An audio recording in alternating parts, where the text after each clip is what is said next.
Well, Paul is the author of Philippians, and he wrote it to the Philippian church in about AD 62.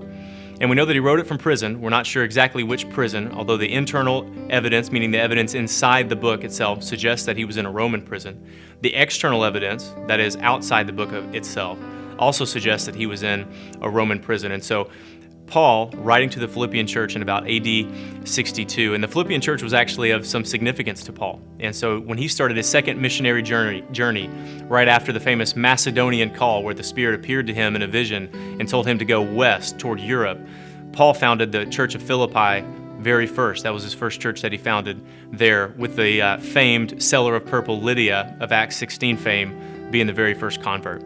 And Paul would have felt very closely tied to them as they continued to support his missions efforts after he had left them. So he spent a season with them, left, and they continued to give economically toward Paul's mission. And we find that in the book of Philippians itself. The theme of Philippians is undoubtedly joy.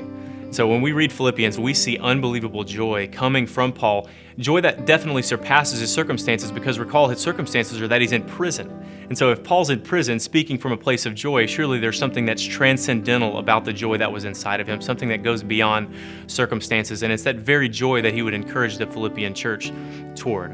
And so as he's writing about joy from a jail cell, you can feel it. You can understand what it is he's trying to communicate, that there's such a hope, there's such an encouragement in Christ that goes beyond our circumstances, that we can trust him no matter where we are, no matter what we see, whether we're well-fed or hungry, he would write in chapter 4, we can have joy in Christ. And he models that all throughout the letter.